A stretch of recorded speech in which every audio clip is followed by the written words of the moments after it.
Hello, everyone. We are back again for some Week 3 FanDuel defense analysis. Say that 3 times fast, Jason. I don't want to. Okay, that's fair. Anyhow, we're taking a look at some of the best, overall and value defenses of the week. Is there any quick notes you want us to know about yourself before we get into this? About myself? Yes. Um, Not football related. Non-football related. I am moving to Florida in about 10 days. Ooh, but what's your favorite color? Green. Oh, okay. Good answer. It's a good answer. All right. Cash game defenses. You wrote up Seattle here against the 49ers. What are you looking at there?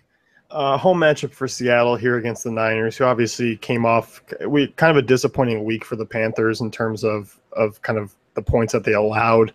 49ers have the lowest team total. They're tied with the Browns at this point in the day. Turning over the ball a little bit more than last year, and I think that has a lot to do with the pace that they're moving at. Obviously, you looked last year, they didn't throw the ball a ton. It was a lot of short plays. It wasn't really a lot of high-risk plays that kind of allowed them to turn the ball over. This year, a little bit different under Chip Kelly. So I do like that upside in terms of Seattle. They just give you a pretty safe floor to deal with. They're allowing just under 10 points a game so far to start the season. Sacks haven't been an issue, generating 4 per game. And you just look at the San Francisco team, they're not a good offense. I know they put up 20-plus points in 2 games so far this season, but they're still not a good offense. And I'll feel free to just kind of fire away with Seattle because, their defense hasn't been the issue. It's been the offense so far. So, and this is going to be a much different dynamic with the Seahawks this week because, I think we're all kind of coming around to the idea that this Cam Newton-led Panthers offense is literally a juggernaut, especially with Kelvin Benjamin. They just absolutely steamrolled the 49ers defense, which I actually think might be a little better this year. But, yeah, they got steamrolled, and they were playing from way ahead in the second half, and that's kind of how San Francisco, got their points, a 75-yard Vance McDonald touchdown, So it was pretty random, and I tend to agree here. Seahawks aren't going to be putting up 35 points with Russell Wilson the way he is. They're going to need that defense to come in hitting. So I certainly like this matchup and definitely agree. Yeah, I mean, you look here, I think at the price, 5,400, yes, they're the most expensive, but I just think in terms of a floor, there isn't really other teams that you can kind of get that same floor, especially with that matchup this week. Certainly. Cardinals against the Bills in Buffalo. Obviously fired their offensive coordinator, who I don't think was the problem. But what are you looking at here? Yeah, it certainly was not the problem, but 5,100, a couple hundred less than Seattle. I think they're going to fly a little bit under the radar in terms of because you have Denver, because you have Seattle, who Denver I like as well. There's a ton of upside with this Arizona team. I think there's a reasonable floor this week. You got a non-healthy Sammy Watkins who's basically hobbled out there, has not been a factor in the 2 games, and now you're going to throw Patrick Peterson on him. He's going to be pretty much a non-factor in week 3. You have guys like Marquise Goodwin. You have Robert Woods who, sure, they can make some plays at times, but against the secondary, I can't see them doing a whole lot. Obviously, you have Arizona going, to the East Coast. It's always kind of has a troublesome at times for some of these guys, but I don't think defense is going to be the issue. It might lack a little bit on offense. I just can't see the Bills doing a ton. They don't move the ball. Obviously, they put up some points against the Jets, but a lot of that was just kind of deep throws down the field. I look at how Arizona played last week, and I think that's true. Their true upside and true how they're actually going to play. It's hard to go at that week 1 and go, okay, that's their floor, because I think Bill Belichick is going to be a guy who game plans for any defense. It's stupid how good he is. It is literally stupid.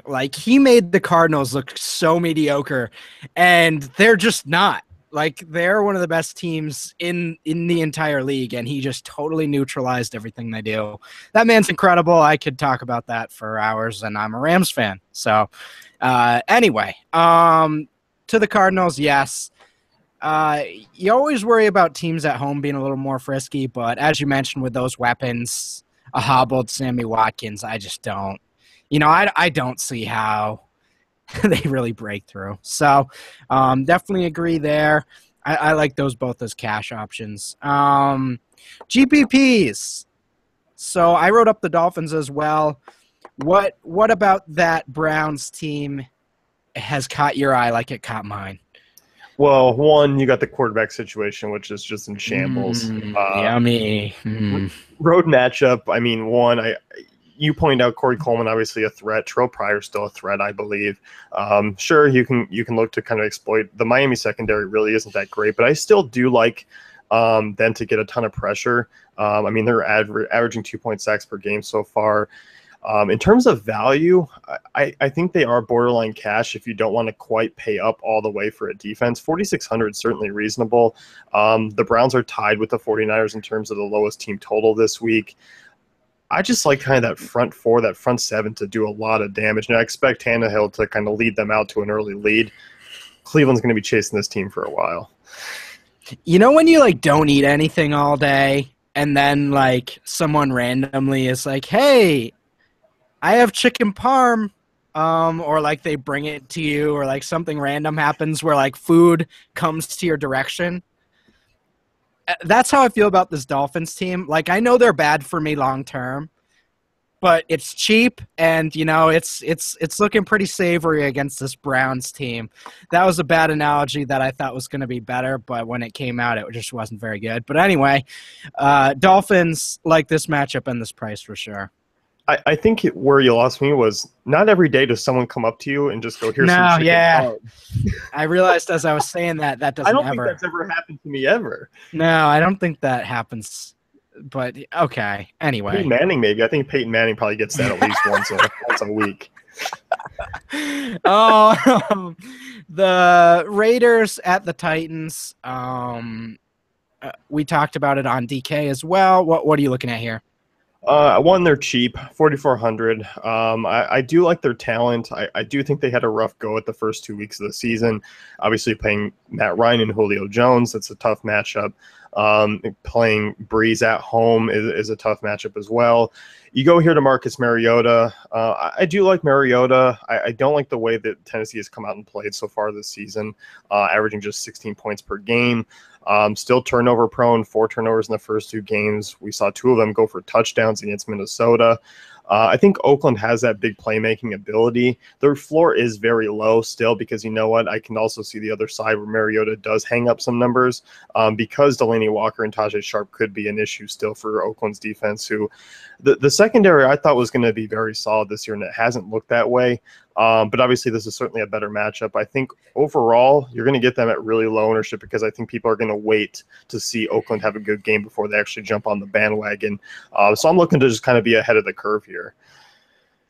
Yeah, no, I definitely agree there. Trying to be ahead of the curve, trying to be different. I think that's a nice hedge off the Dolphins. And I mean, I love the Dolphins. I think they're a cash defense, but it is the Dolphins. So there might be some random Gary Barnidge bobbles it, pops in the air, Corey Coleman takes it, and there's somehow gets in the end zone. I could see some stupid stuff happening. So, yeah, Raiders a nice hedge off that. Cowboys versus the Bears. The Brian Hoyer-led Bears. The Jeremy Langford fumbling all over the joint Bears. The Zach Miller being a mediocre tight end Bears. What do you got for me? That pretty much sums it up. They're so bad.